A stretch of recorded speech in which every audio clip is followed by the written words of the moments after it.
Now, when Emma and John O'Connor had their first child, Ava, 8 years ago, they discovered that she had an extremely rare disease called mucolipidosis. They soon realized that they were both carriers of the gene. Now, while their second daughter, Lauren, happened to be born naturally without the condition, the O'Connors did not want to take the chance of another child having discovered with the same condition. That's when they learned about PGD, which would enable them to have a baby without the condition through screening and diagnosing embryos. In March of this year, the O'Connors welcomed the beautiful baby Megan. John, Emma and baby Megan O'Connor join us now, along with Dr. John Orstone from the Cork Fertility Centre. Guys, you're all very welcome. And hi, beautiful Megan. Doctor, I might come to you first to do the science bit first, because this is quite complicated and actually amazing that you can do this.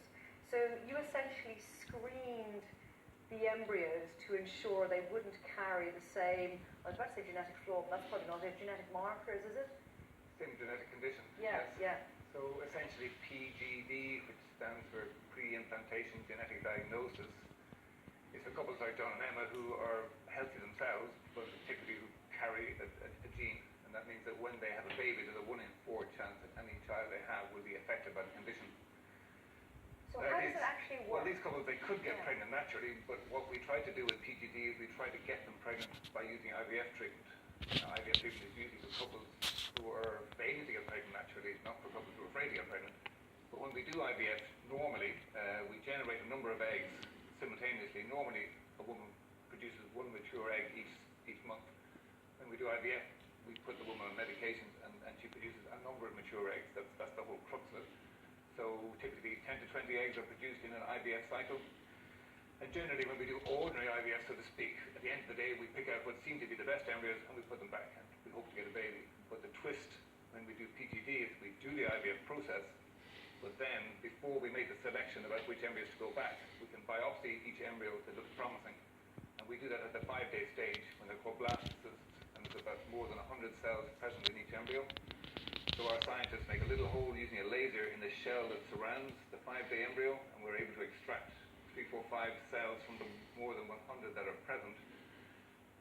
The embryo that has been biopsied has to be frozen to put it on standby and allow us the time to do the diagnosis. And the cells that we have removed, by the biopsy cells, they are sent over to Reprogenetics, which is the high-powered genetics laboratory that we use in Oxford, UK, and they're able to analyze the small number of cells that we send them. They're able to multiply up the genetic material and find out whether the embryo that the cells came from, is it affected or is it not?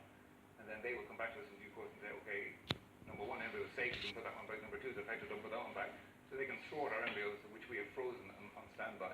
And once that's been done, we can then thaw the embryo we know is not affected, put it back, and then if a baby results, the baby will not be affected by the condition. And you don't have to worry that your child might be affected. This is remarkable it's science, amazing, isn't it? It's an amazing scientific... Now, there is controversy around it, and some people say you're playing God, and it's, you know, designer babies, etc. But if you're designing a baby that is going to be better from a health perspective than another child, surely that's a positive thing. Well, we think it can only be positive. It's positive for these couples like John and Emma who are in this stressful genetic risk situation. What are they going to do? Are they going to gamble, take a chance? And if they do, then there's the heartbreak of bringing a baby into the world who's affected by a serious condition. There's the suffering for the child, and the cost to society for looking after a child long term. So to us it's all plus. I mean, this is a very pure form of preventative medicine, and we think that it should have state support, which it doesn't have at the moment. How much does it cost, actually? Well, before we get to that, in this instance, actually, you created 4 embryos, and 2 of them did have mucolipidosis. So there would have been a very high possibility of like 1 in had conception happened in a natural way at that particular moment in time. So we didn't have huge numbers of embryos here, but there were only 4 that we biopsied, and 1 turned out to be suitable for transfer, and that single embryo was all we had to work with, and that was thawed, put back, and produced stating Megan. By the way, would this technology or this procedure be applicable to, say, something like cystic fibrosis? Cystic fibrosis is the big one, because most of these genetic conditions we're talking about are individually very rare indeed. There's very, very few cases of mucolipidosis in this country, or even worldwide. Whereas cystic fibrosis is the big common genetic disease in Ireland, and so most of our couples who are going for PGD in our program would be people who are worried about cystic fibrosis. Guys, can I bring you in here? Congratulations, first of all. She's absolutely divine. Hi. Now, you have 2 other children which you had naturally. Your first child had the condition, second child doesn't have the condition, okay, which is one of those weird, the chances odds were 1 in 4. And your first little girl, how was she? Ava very good character, and she's the boss in our house and the boss in school and the boss everywhere she goes. But she's very limited physically. She's short stature. She's only about the height of a 1-year-old. And at the moment she's limited to a wheelchair because she hurt her leg. But generally she'd only walk small areas like around the home or around school, and we need a wheelchair they're talking about. She can't go from standing to sitting unaided, or she can't put her hands over her head. Because she's so small she can't reach things. But as I say, intellectually she's good, and she has good character. And I'm assuming you had never heard, because we've been doing this, and we look at various diseases and syndromes and conditions, and we thought we'd heard them all actually until this one yesterday. I'm assuming you've never heard of it before. And not only have we never heard of it, but the doctors who diagnosed her had never heard of it. He just had come across the MPS before, which is a group of conditions where Ava falls under. And literally when she was diagnosed, he had to photocopy a page of the encyclopedia and give it to us. And he said, that's all I know about it. He said, contrary to what I usually tell couples, he said, you're going to have to Google it. So that's How many cases in the country, John? None that we know of. So is it one? Yeah, that we know of, none that have new. And worldwide? Worldwide, you're talking probably Handful? maybe up to 20. So when it came to having your second child, did you just think we'll roll the dice? Yeah, Because Ava's wonderful, Yeah. so I suppose at the time Ava was only 3 and wasn't as symptomatic as she is now, and because we didn't know what the future held, I guess we just decided to take a risk, and thank God it paid off, and Lauren is healthy. the per time round you thought, well, maybe there's some help for us. But as Ava's condition has developed as well, we've seen how limiting it is for her, and we've seen what it's like for her, and she is now aware of her own condition as well, so we just thought that it wouldn't have been fair for us. Were you worried about engaging in this? Because it is, science of the future, were you in any way concerned? To be honest, I was nearly relieved with it. I kind of felt that it was our last roll of the dice, so we looked at the scope for it, and we'll give it a go and see what happens. And if it doesn't work for us, we've tried everything, and if it does, then we'll have a lovely addition to our family. You didn't have any ethical or moral concerns? Or you may have very deeply held religious beliefs. There was something that we spoke about, and but we kind of were saying that bringing someone into the world, but if we took the risk, like we did with Lauren, the child was affected.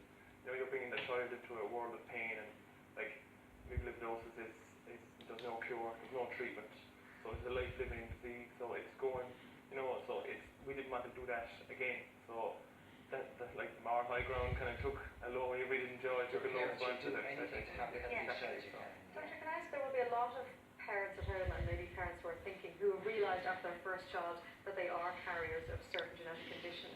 How much does something like this cost, can I ask? I mean, you can't put a price on a baby like Megan, but you still have to be able to afford it. It's expensive, as I say. It is a form of IVF treatment, and IVF treatment, even in its basic form, is expensive enough. And then there's the genetic analysis on top of it. So it's very complex IVF treatment. The cost is somewhere between 10 and 14,000 euros for the whole cycle of treatment. Depending on the condition. Cystic fibrosis, because it's common, a lot of the groundwork is being done, and so that would be a cheaper condition, whereas something rare would be more expensive. And when you actually consider the cost, when you actually consider the cost of somebody who has cystic fibrosis, and the medication and the treatment of all of that goes with it, I mean, that actually is a drop in the ocean. You could almost, I wouldn't make an economic argument, but you could almost make an economic argument and say that for society as a whole, it makes sense for this to be supported. But the other thing to stress is that the downside of this, it's wonderful when it works, but it is a form of IVF treatment, and any listeners out there watching will know that IVF doesn't always work. So you can go through all the costs of the genetic analysis, and then the embryo that you transfer and you have tested may not take, and a baby may not result.